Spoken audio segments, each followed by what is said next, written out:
Hey, I think we're ready to get moving.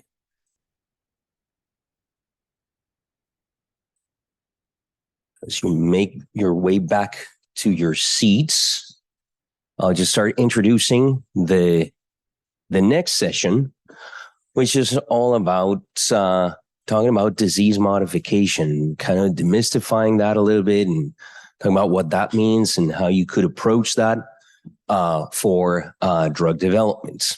Okay, so let's move with that in the field of Alpha-1 Antitrypsin Deficiency. And with that, I'll just put a little bit of context around this entire notion of disease modification and how understanding disease progression quantitatively is so important to make sure that we can design and execute trials that are going to evaluate the efficacy and the safety of those medications for that. Okay, so these types of solutions to help accelerate disease modification trials, and I'm going to use a non-pediatric example and a non-rare disease example, but where the illustration of how to understand disease progression, link that to trial design and evaluations of efficacy and safety is pretty compelling. So let's start with the typical questions that you would ask yourselves when you're designing a clinical trial. So these questions may have answers with very old methodologies where the remaining unexplained uncertainty might be too high, and that might not be the adequate answer. So let's say that you have the population that you're interested in that has the indication that you're interested in. Fantastic. And then you base your initial patient selection on the presence of a set of entry criteria that people are supposed to meet. And then you have those that meet the entry criteria and those that don't. But even within the population that meets the entry criteria, you will still have variability with additional factors and additional sources of uncertainty that it'd be great to address. So the question becomes, how can you make sure that you optimize the design by handling the sources of variability? Well, first of all, you need to identify and quantify those sources of variability. And for that, you're going to need quite a bit of data. I know that we're talking about rare diseases, and I know that we're talking about challenges with diseases that are really rare, but there are, as we discussed in the previous panels, data in existence that are worth looking at with whatever numbers are available.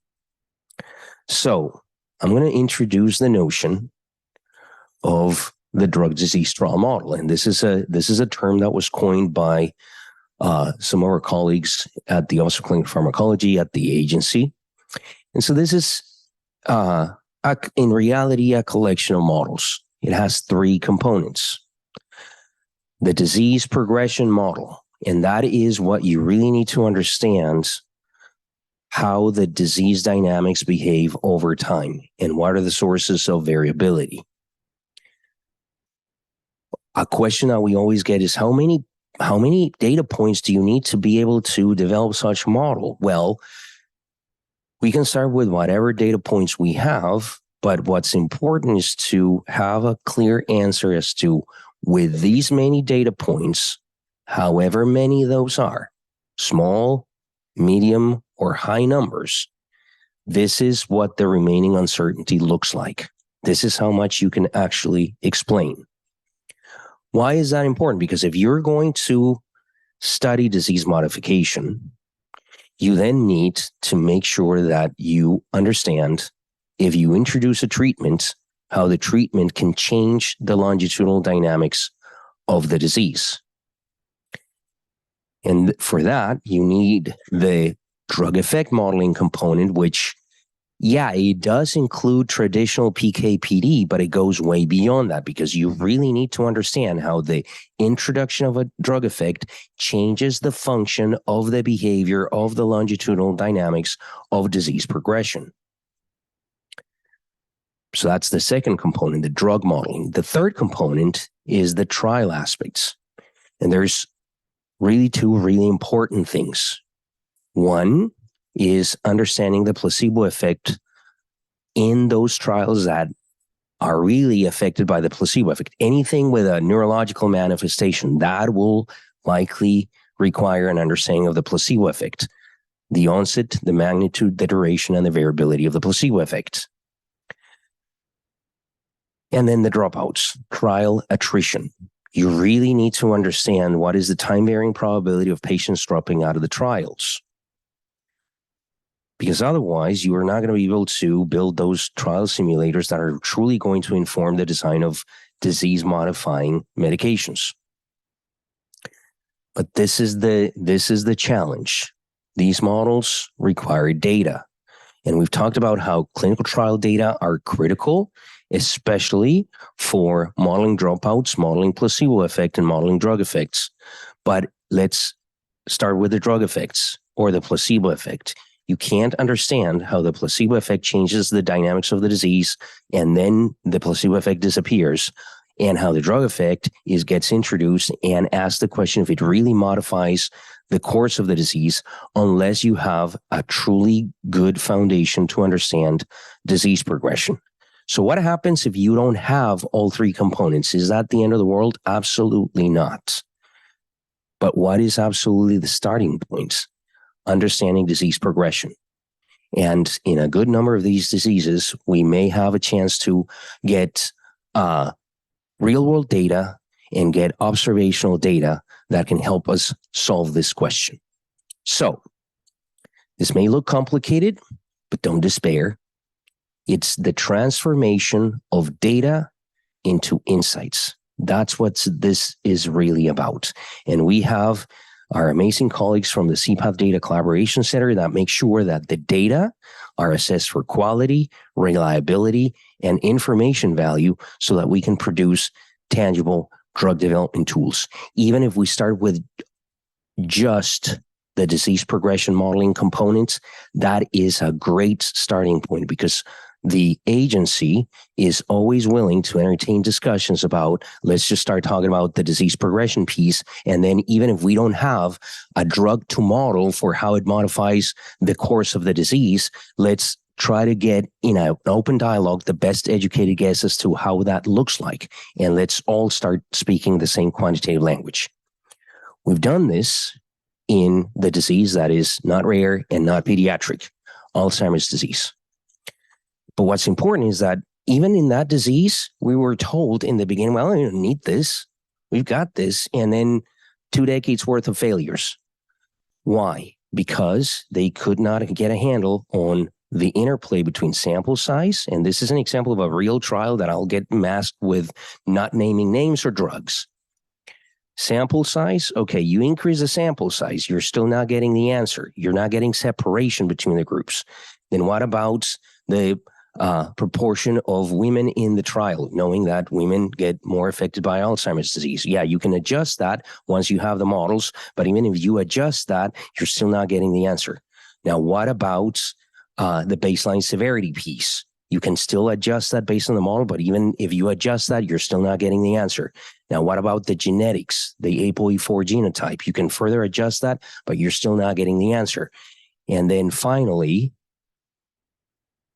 biomarkers. And once you adjust that for important biomarkers to understand disease progression, that's when you start getting the answers. In a masked way, we're happy to share all these examples. But importantly, what happened during the pandemic? We took the dropout model that we were able to develop with the data at hand, and we plugged into the model data from the pandemic to help sponsors and the agency understand what could bring a trial in Alzheimer's disease to its knees. And we were able to help sponsors prevent that from happening. And that has led to approvals. So to put it all together, again, this sounds complicated. What is this about? The learn and confirm paradigm. Get the data in, the data that are relevant, make sure that you understand the data reliability, quality, and information value, have a clear goal for what you need to generate, and that's what ends up with solutions that can be put in front of regulators and that can help everybody with disease-modifying trials. So that's what I had. And so I'll stop with this, and I'll introduce my good friend and colleague, Jeffery Teckman, who is going to talk more in depth about Alpha-1 Antitrypsin Deficiency. Jeff, take you away. You want to use the... Thank you very much. Good morning. This is a very exciting meeting.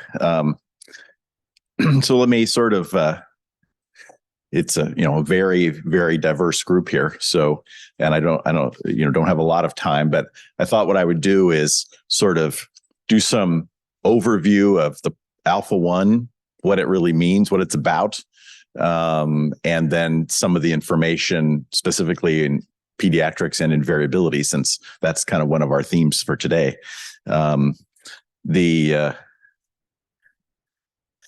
So I have lots of disclosures because I'm a collaborator with many people, very promiscuous collaborator, which I find, the best way to solve problems is collaborative teams. And if we get a chance to talk about some of the disease modification results in the fazirsiran trial, then we can do that. So just so everyone's on the same page for a few minutes, what is alpha-1 antitrypsin? Alpha-1 antitrypsin is a very abundant serum protein. It's mainly synthesized in the liver, although in a few other tissues as well. And it's an antiprotease. So during neutrophilic inflammation, there are neutrophil proteases that are released, and those will harm host tissue. And alpha-1 antitrypsin protein is very abundant in serum and extracellular fluid, and it inactivates neutrophil proteases before they can injure your own tissues. When we talk about alpha-1 antitrypsin deficiency, what we're really going to talk about is people that are homozygous for what's called the Z mutant. The Z mutant is a point mutation that encodes a single amino acid substitution. And it leads to improper folding, so the protein attains an improper conformation during biosynthesis in the liver. And it can form an unusual, what we call polymerized conformation, which is an aggregate. Think sickle hemoglobin. It's not unlike that in terms of that molecular folding. So just as a schematic, if this is the endoplasmic reticulum of the hepatocyte, on the left is MM. It would be M is the wild type normal alpha-1 gene, the nomenclature. So MM individuals, you have synthesis of the polypeptide is the white wavy line, and it folds up into secretion competent conformation and is released into the blood in huge quantities. However, if you're homozygous ZZ on the right-hand side, you still are making lots and lots of alpha-1 peptide, but it can't fold up into secretion competent conformation. It's only about 15% of what is synthesized in the hepatocyte gets released into the blood. And the hepatocyte, pretty smart, so it realizes that there's a lot of protein being made which isn't being secreted, and there are multiple pathways in the hepatocyte which then degrade proteins that aren't doing what they're supposed to do, and that's going to become incredibly important later in the story. So this is a photomicrograph of human ZZ liver, and on the right-hand side, the big red inclusions in the hepatocytes is 100% of this mutant Z polymerized protein that accumulates in some hepatocytes. And I won't go through the whole thing, but the accumulation of the Z protein in the hepatocyte triggers a an injury cascade in the cell, which we've spent several decades defining and trying to understand. And there are many consequences: ER stress, injury to mitochondria, changes in lipid metabolism, apoptosis of hepatocytes. So there's a lot of bad things happen when the Z protein accumulates. So it's a storage disease in the liver, but it also, there's a risk of lung disease because the serum and the fluids have too little alpha-1 antitrypsin. So the Z gene frequency worldwide, yellow and orange are the highest gene frequencies. So there's a founder effect from 1,000 years ago in Scandinavia and Baltic countries, and then the diaspora of the gene from that point to North America, Australia, New Zealand. And there's also, I'm not going to talk too much about it, but some people talk about the S mutant, which has a founder effect that appears in Southwest Europe. And there are some individuals who are SZ and also get sick. But most of what we're going to talk about is ZZ, unless we want to talk about it in our panel. So, this is one of the more common rare diseases. Depending on the population, homozygotes are about 1 in 3,500 individuals in both, North American and European populations. Some European populations way more common than that. So it's equally common to cystic fibrosis and many conditions which people are much more familiar with. However, the outcomes are incredibly variable, which is part of what we're talking about today. So many people think of it as a pediatric liver disease, but life-threatening liver disease in children who are homozygous is only 3 to 5% risk. So, vast majority of children are completely healthy, but some follow a disastrous course. What's about that? The liver injury is much more common in older adults who are homozygous. And then there's a lung disease risk in adults, which again may be 40 to 60% of a lifetime risk. Hard to say. It's again heavily dependent on other factors, and then the heterozygote state, we can talk about that if we want to. So again, the questions for today. What about the source? What about the variability? We have this extensive variability. So in the liver, we actually have some significant data over the last few decades, and intracellular protein processing and the genetics that encode the various steps in intracellular protein processing appear to be very important in the risk of liver disease, at least in children with alpha-1 antitrypsin deficiency. We have much better data in children than we do in adults so far, which is kind of ironic, given that the liver disease in children is much more rare than the liver disease in adults, but there you go. So again, much of our data goes back to the degradation. So as the Z mutant protein accumulates in the hepatocyte, and we know that this accumulation triggers cell injury in many ways, the hepatocyte has got its foot, way down on the accelerator to try to degrade this bad protein. And there are multiple arrows there pointing to degradation on purpose, because there are multiple pathways involved. Biological systems are redundant, and so there are multiple biochemical pathways by which the cell tries to cope with this. And interestingly, this was something that got me interested in alpha-1 antitrypsin 30 years ago. These were two of my patients that were in a study way long ago. They're siblings. They're both homozygous ZZ. The girl's completely healthy, normal liver, normal everything, grew up, she's totally fine. The boy, the brother, developed liver disease at 1 month of age. By 2 years of age, he was in liver failure and had a liver transplant. And then he, unfortunately, shortly after this school photo, he passed away from post-transplant lymphoproliferative disease. So a disastrous course. Two siblings, both homozygous ZZ, the same, quote, single gene defect, but two divergent courses. And we had done work, and my predecessors had done work that showed that the speed at which the Z protein was degraded in their cells was different. So, and we looked at a wide range of families like this that had one child that was healthy and one child that had liver failure.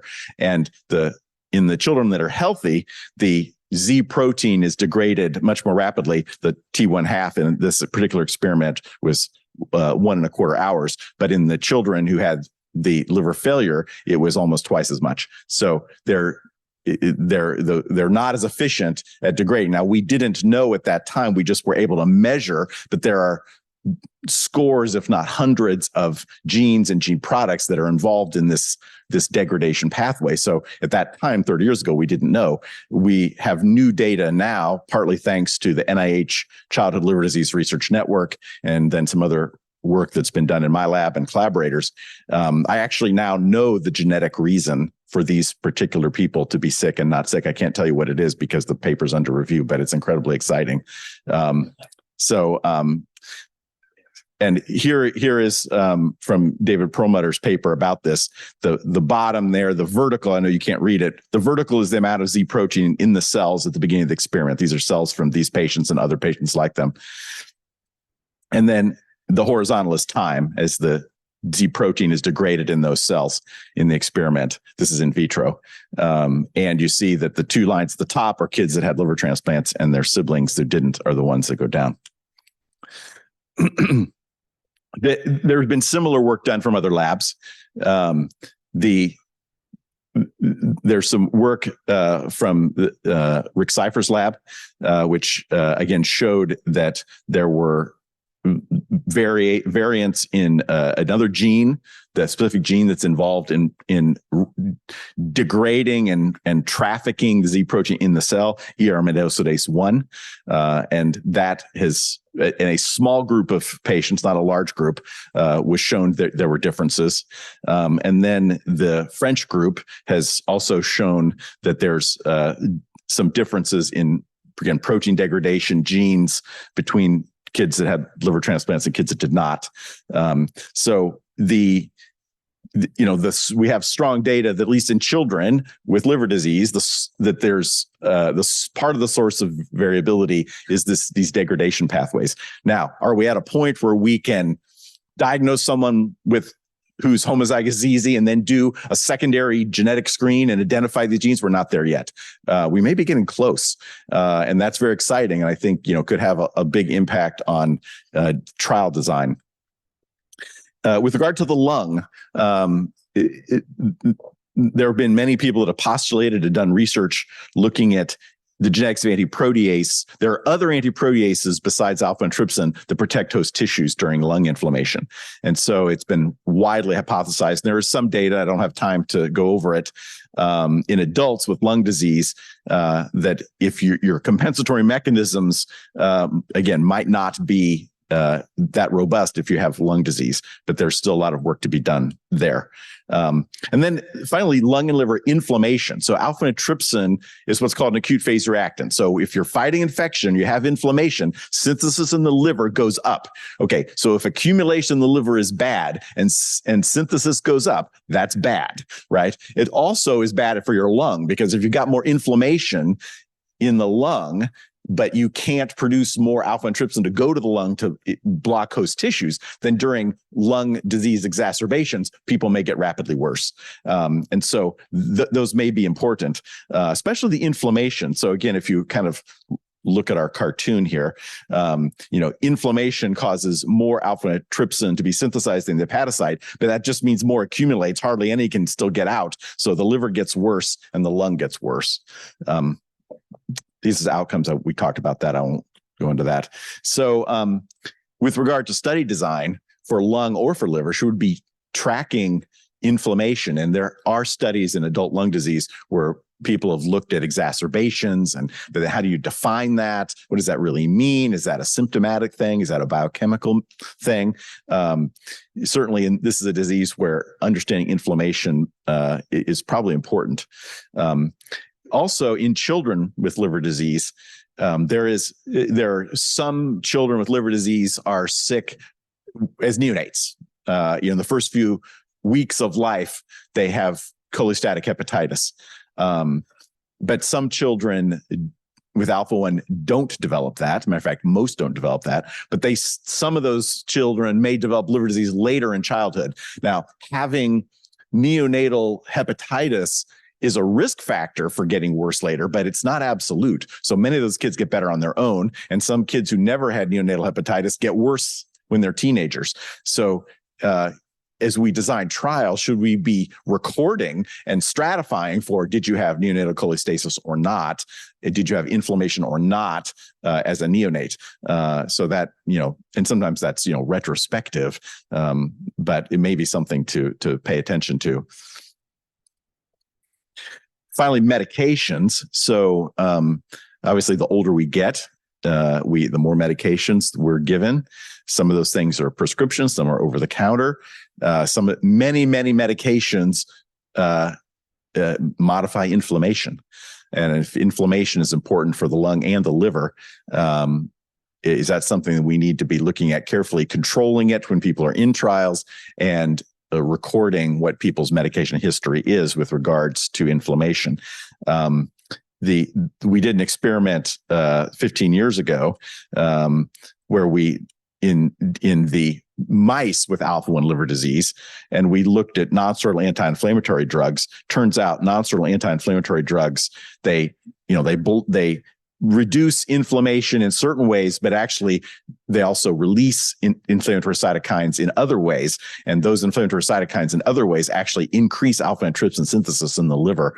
And so in the Alpha-1 mice with liver disease, if we gave them nonsteroidal anti-inflammatory drugs, their livers got worse. Is that something we need to, stratify, or just an example of things we need to pay attention to? So what about treatment approaches? There are many treatment approaches being developed. There are industry partners and academic partners and collaborators and researchers in this room and online who are doing all these things. DNA editing for the liver and the lung is feasible now and being studied intensely, and there have been and will be more in the near future clinical trials regarding alpha-1 antitrypsin deficiency and other diseases. RNA editing, also a lot of focus on that. Transcription inhibition, translation inhibition. Again, that's been published on, and it appears very promising. Trials are ongoing and enrolling people. If the proteolysis thing, that the breakdown of the bad protein in the liver is a compensatory mechanism, can't you accelerate that? So, and the answer to that is yes. Again, in the Alpha-1 mice, we can accelerate the proteolysis with multiple drugs and cure the mouse. That hasn't yet been possible in human trials, but it's something that is being looked at very carefully. Folding correctors, there are other diseases, cystic fibrosis, one of the big examples where folding correction has had a huge impact. And there's a lot of work on folding correction with regard to this disease. Can that affect the liver and the lung? And then can you augment antiprotease? Of course, there is augmentation therapy of purified human protein given to Alpha-1 patients who have lung disease. It does not, in this current form, return people to wild type. So there's things we don't know about protein replacement therapy. But can we augment that with other molecules that are doing the same thing or do it better? And of course, you can always replace the liver, which is pretty morbid, or can you do it with cells or some cell therapy? So all these things are being studied, and many of them are being studied by people in this room or people online. So there's a lot of work being done. I think I will not talk about the fazirsiran at this moment, but we can talk about it in the. I think the questions remaining are how to design trials as we're doing today for these new technologies. How to look at lung versus liver outcomes. I didn't really talk about outcomes, but we can in the panel. And how do we incorporate all these different presentations? How do we stratify for lung disease, liver disease, neonatal disease, pediatric disease, older adult liver disease? These things, are quite different. And we have some idea of some of the genetics, especially in children, but we don't have this information readily available yet for adults. And is that going to be important? How are we going to do that? So I will, after being very provocative and showing just a slight bit of data, I'll say thank you and we'll move on.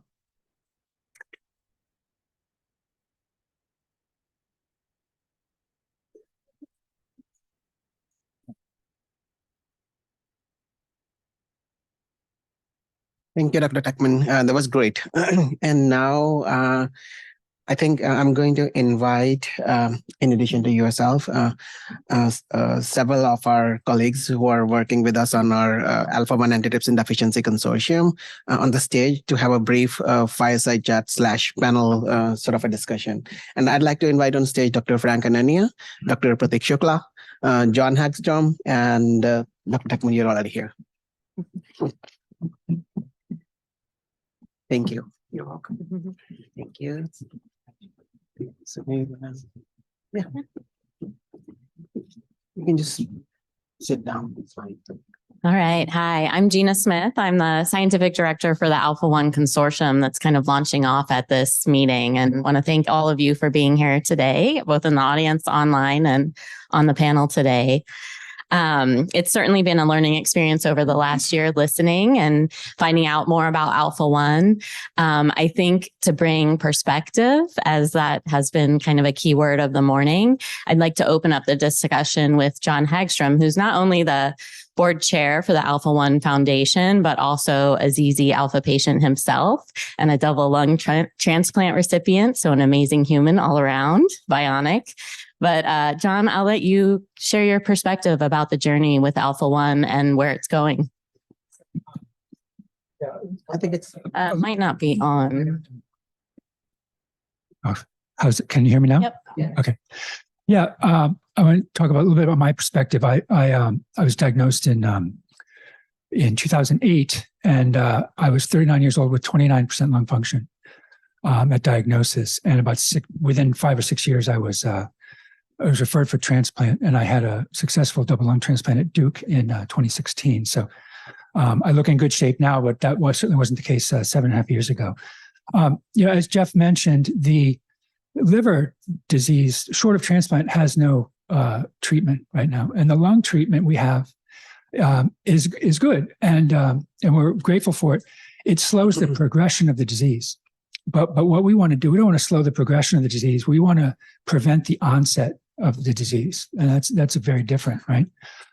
As Dr. Teckman also mentioned, we have a really rich and full pipeline of therapeutics and development from attacking liver and lung and from many different directions. What our need is more efficient clinical trials. So traditionally, especially at least on the lung side, we have two problems. We have an endpoint, FEV1, which is very noisy, and we have a disease which progresses very slowly. You add those two facts together, and to show relevance in a clinical trial, you need a large number of patients for a long time. So a large number is difficult for a rare disease, obviously. And the other thing is, to get in these trials, generally speaking, you have to go off your medicine maybe for many years. And the very definition of success in these trials is half of the patients get materially sicker. That's what success means, right? So imagine how exciting it is to join a trial, right? If you're going to flip the coin, right? So, that's where our need is. I think we can, address that hopefully through better endpoints in this process. Thank you. Thanks, Jon. Just a question to you, Jon, as well as perhaps all the other panelists on the present here. How do you already incorporate the voice of patients with lived experiences with Alpha-1 Antitrypsin Deficiency into decision making for your drug development programs? So how do you either people from industry side or from academic side or regulators, how do you actually already do that and encourage including the voice of patient into drug development programs specific to Alpha-1 Antitrypsin Deficiency? I'm sorry, there's a severe echo of where I'm sitting. So let me see. I'm hearing it twice in rapid succession. You want to try to repeat the question? Yeah, I'll go ahead and repeat it. So coming from a patient perspective, as we talk to the regulators on the panel here, an academic, and then from your patient perspective, what do you want to be seen brought into the drug development? How is the voice of the patient brought into drug development? Yeah, well, I mean, at the foundation, we try to get involved with companies that are developing therapies, and very early on in trial design, because there's a lot of, and we try to bring the patient voice into that. We've been doing that a lot more recently than in earlier times, we bring the patient voice to the FDA quite a bit, as some of the earlier panelists could tell you. So, we try to influence it all the way along. So, unfortunately, the key opinion leaders that are generally, it's a rare disease, so there's only so many people that are expert in it. So the therapy developers tend to, consult with the same group of folks, and those people are all very dialed in with patients and have quite a lot of experience with patients, and can bring the perspective that way as well. Maybe Dr. Anania, right as you sneeze, do you want to maybe comment on what you want to hear from a patient perspective in the voice of the patient, or how you layer that into your thought process reviewing? Well, certainly, I think that really in any disease, not just in rare diseases, I think it's important to listen to what patients feel that they can and cannot cope with in a clinical trial. So as a hepatologist in the Division of Hepatology and Nutrition, I think one of the issues that spans all of these diseases in our portfolio is whether or not patient subjects want to go through liver biopsy. I think that's obviously something in this country that is different in Europe, but in this country, people don't like it. And investigators, I think, are not thrilled about it. And certainly the industry isn't. But I think that's something we try to take into consideration. Relative to this disease, as all others, the fundamental, as Jeff can tell you, the fundamental reason people develop cirrhosis is because they deposit extracellular matrix in an abnormal fashion in the liver. And that changes the physiology and the circulation of the liver to the point that people develop not only cirrhosis on a biopsy, but they can get very ill with it. And as was said, that if you can't arrest that, why there are people that need to go for transplant. Of the 30,000 people that we're replacing for liver transplant, only about a third of them get one in this country. So, a solid organ. So I think that we do have to pay attention to that. And I think in the last 5 years or so, there are non-invasive tools, biomarkers that are being brought to the agency for study to supplant the use of biopsy. I think that's one issue that is, I would say, generally is concerning to our space. This disease is a little different, I think, because this is an excellent example, for those of you who are not familiar with it, of how molecular biology has changed our understanding of a disease from, as Dr. Teckman pointed out, from a gene defect and how it produces a protein that accumulates, misfolded the technical term for this, endoplasmic reticular stress. And it obviously didn't go in all the pathways, but there are different ways in which the cell cleans up that process of accumulating misfolded proteins. But by understanding all that, we have a much better way, I think, I'm very hopeful that this is a pivotal disease in the rare disease space whereby a gene defect can be traced. Now, there are other things, of course, that can affect it. He mentioned the heterozygous phenotype, but there are also other factors here that he indicating those half-lives he shows you could be affected by other external and environmental cues. So those are down the road. But I think this is a disease for us, at least in our space, that holds a lot of promise. And also, I think, allows us as regulators to avoid having patients, if they're in a clinical trial, because it's rare and we understand it so well, that they don't have to use the accelerated approval process. And there may be industry spine. I really think that many diseases, perhaps except for NASH, of course, I would like to steer them away from that. But in order to do that, it's our job to find validated surrogates. so that they don't have to go to phase 4, because talk about lengthy trials, right? So we're hoping, and in this disease, we have accepted, I think in the meeting yesterday, I heard that a question came up about fibrosis. We accept fibrosis and reduction of it as a validated surrogate for this disease. We don't have to go to the BQP. We don't have to go to the president for that. We accepted it. So because it's a rare disease and we understand its biology so well, thanks to people like Dr. Teckman. So we can use that, and therefore patients do not be rolled over in a phase 4 trial. We can do a phase 3 trial with that. So this is a very good disease to look at for those of you who are not familiar, and the other diseases you're going to study over the next 2 days. I wonder, Dr. Shukla, do you have any other perspective to bring coming from a different line of the disease? And thank you, Dr. Anania. It's not working. Yep. Oh, there it goes. Yeah. Thank you. No, I think what Dr. Anania said was actually very valid and very thorough. The only thing I think that I want to add from a patient perspective is what we're hearing is not only, as you mentioned, that you're looking for efficient clinical trials, but as Dr. Bax mentioned this morning, patients are telling us that they're looking for clinically relevant endpoints as well. And I think that's an important key, and especially in the Alpha-1 space, where it's sometimes difficult to develop an appropriate endpoint, as you mentioned, and you've described many of the difficulties we have with defining an endpoint because of the heterogeneity of disease, as well as the time course associated with this disease. It's very easy to look at appropriate endpoints when you're looking at something with a very short, a very kind of short time span, for lack of a better word. The patient perspective is something that is always in our mind and something that we always think about and consider in our evaluation of many of the clinical protocols. And of course, we always have to weigh not only what the patients are saying, but also look at the benefit and risk based on all the knowledge that we have, not only from that specific clinical trial, but from our understanding of the disease process through all of the exposure that we are seeing from the regulatory standpoint. Great, thanks.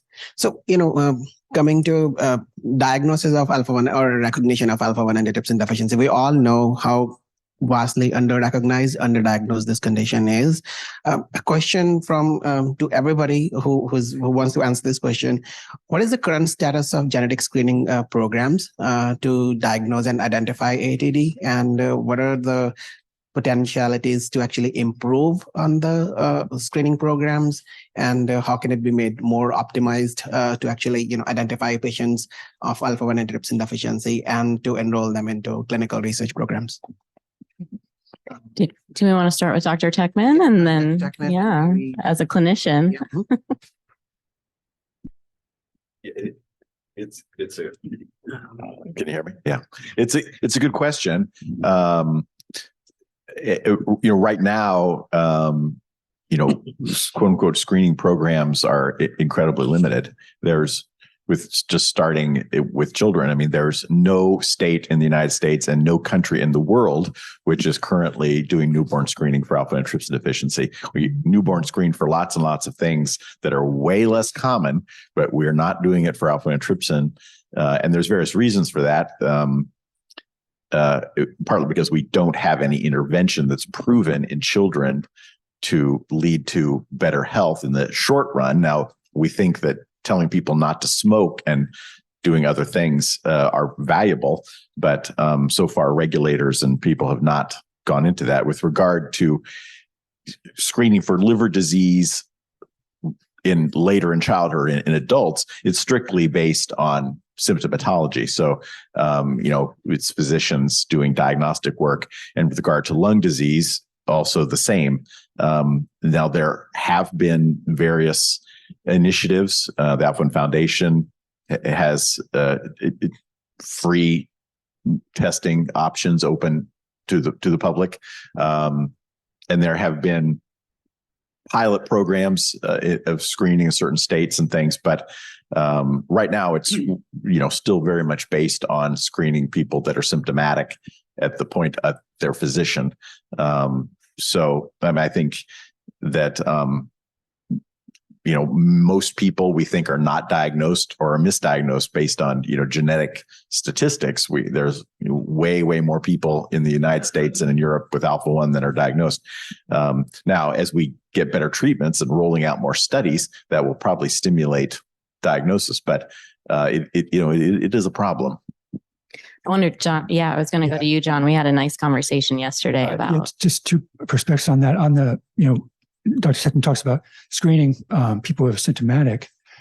In the case of the lung disease, that usually doesn't happen. Because if you, as a pulmonologist explained to me, it's like all lung diseases present the same, right? You're short of breath. Perhaps a little bit of an exaggeration, but if you could walk into your pulmonologist or your GP's office, more likely, and you have smoking history and you're short of breath, he's going to say, yeah, you have COPD. Here's your inhaler. I'll see you in 6 months. If you're young and you present with shortness of breath, he's going to say you have asthma. We'll set you up. Here's your inhaler. I'll see you in 6 months. And they simply don't test for it. It's a zebra that looks that the faintest of stripes. It just looks almost exactly like a horse, right? But I want to just add a personal perspective on that because this disease was discovered in 1963, I think. If the gentleman that discovered the disease had cured it the next day, I would still have been diagnosed at age 39 with 29% lung function. Right? You hand me my cure, yay, I still can't walk upstairs. If they had perfected detection in 1963, I would have known as a little kid, right, that I had this. I would have avoided, environmental insults. I would have been, monitoring myself. I would have gotten on treatment, at the earliest opportunity, and I wouldn't be here because right. So perfecting detection could easily save, depending on the assumptions you want to make about the health and habits of the undetected, it could be as life-saving in terms of, quality years of life as curing disease. So, it's pretty profound. Yeah, I don't know if our CBER colleagues have any comments on screening programs and where they are and where do you see them going? Well, definitely, I think there's vast value in screening programs. We've seen it with other lung diseases like cystic fibrosis, where the advent of newborn screening in cystic fibrosis has allowed us to introduce therapies and preventative measures for children well before they develop lung disease. And in doing so, we've seen actual, 15 minutes, actual increase in the life expectancy of patients with cystic fibrosis. And I think that with Alpha-1, we'll start to see the same. As more and more people are diagnosed early, we will start to see better preventative measures that will help to lead to better outcomes later in life. We're going to switch a little bit and talk about collaboration and kind of why we're here today to learn from each other, and just maybe commenting on how the global medical community can collaborate more effectively to accelerate the drug development for Alpha-1, and what you hope to see this consortium lead to. So maybe just go down the line. You want to start, Dr. Teckman, and we can go down? I think our opportunities here are,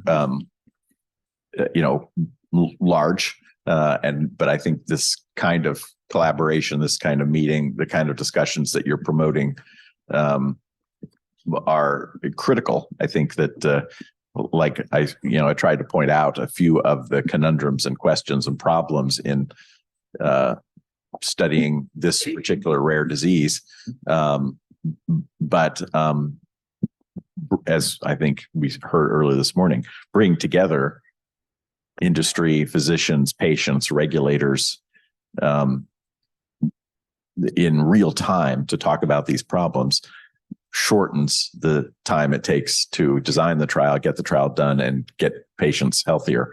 So I think these are important interactions, and after many of us have worked on alpha-1 antitrypsin for many, many years, and have been frustrated that we didn't have this sort of forum and time to interact. So now that we're getting it, I think it's great. So let's keep doing it.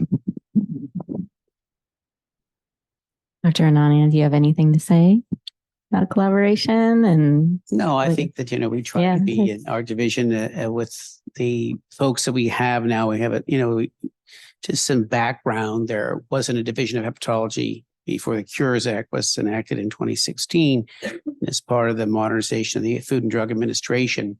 That was created. It was one of the reasons why I came to Washington to work. And we have a cadre of hepatologists there, which I think is sort of reflective of the positive of this day and where we're headed in hepatology, that we've been behind the 8 ball of other solid organs at the agency, but there's a lot of reasons for that, and I won't go into that. But we now have, I think, some very solid biological basis to put things together. They're not all answered, as Dr. Teckman indicated, just for this disease, but others. But I think we're getting there, and we try to provide our industry colleagues, sound advice. It may not always come across that way, maybe, but we try to provide them what we think based upon our own knowledge and our own research and what we know, and so forth. So I think, I think that I think we're headed in the right direction, but. Of course, we all, I think, want everything to be done yesterday. That's the way we all are. Certainly, if you're a patient, you can understand that. I did want to make a comment back to Jon's point, which I think cannot be emphasized enough. So I think, the 2 organs that are affected by this disease, lung and liver, are very good examples, and you learn in medical school about the Starling effect. And that really what happens is even the most seasoned physician will miss the diagnosis in the absence of screening because we have tremendous capacity to function with very impaired organs. So if you have kidney failure, people really function quite well until their GFR is very low. I mean, dangerously low. You can have liver disease and people can go to work and and then all of a sudden they come in and we see they've got 60,000 platelets, and then in 4 more months they have a varicose bleed and they're ready for a transplant. Very true I think of Alzheimer's too. People compensate very much for their shortfalls. They know, many patients, that they have a problem, but we have tremendous capacity until we get down to about 10 or 15 or 20% of function. And then, as he indicated, Jon, it all goes downhill from there and you're on this slippery slope. So I think that's why the screening, which I don't have much education about or information to give you, is so vital for not just this disease, but so many of them. And I really can't emphasize that enough. Yeah, I think that harmonizes across all the consortia that are at this meeting, is that screening is a critical piece. Yeah, I had a question to Jon also. We all know how important Alpha-1 Foundation's voice is in all things related to Alpha-1 Antitrypsin Deficiency. How can CPATH and Alpha-1 Foundation collaborate with each other much more effectively to bring advances to drug development in AATD that in a way that has not been done before? Just some. I think the assets we have. We have a deep relationship with the patients and with the and with industry that's developing treatments, and with the KOLs, right? The assets you guys have is the ability to synthesize data, the ability to be a neutral player, and bring the regulators into the picture. So, I mean, I think it's a perfect combination for great collaboration. Yeah, this will be the final question. I'll start with Dr. Shukla, and then if anyone else wants to chime in, just how do you foresee the evolution of drug development for Alpha-1 in the upcoming decade? So I think we're at a very exciting time. I think initiatives such as this with the collaboration you see in front of you, I think what we're seeing is people are working together, and because people are working together, we're able to actually move forward. And I think when we're looking at Alpha-1 over the next decade, we're going to start to see some subtle signals that weren't necessarily seen before. And that's because of all the collaboration of all the databases. We're each working in our own silo. And I think the problem with that is that we're not able to see the big picture. And sometimes when we start to combine the data, especially with the data that we've talked about in terms of endpoints for COPD, for Alpha-1 in the lung disease, I think what we'll start to see is there'll be signals that will show up that we weren't aware of before. Along that note, though, I think it's important that as a group, we also have to remember to share not just our our wins, but also our losses, because a lot of time is spent doing the same thing over and over again. And we see a lot of, especially from a regular standpoint, I see a lot of instances where there's a lot of uncertainty related to the heterogeneity of this disease. And because of that, when we're looking at files, we're trying to make sense of what's safe, what's effective. Oftentimes you'll have multiple files that will come through that will be looking at the same thing, and we know it's not necessarily going in the right direction, but we're not able to necessarily pass on that message. Whereas if we were more collaborative from an industry standpoint, I think it would help to show what's not working, not just what is working. I think we want to close out there. If anybody in the audience has any questions, we can take a couple more. If anybody has any comments, questions, if not, then we can certainly end the session. Okay. I would like to thank you all for your time and for being here. We are just going to take a short break, and we will be back in 15 minutes for the next session. Mhm.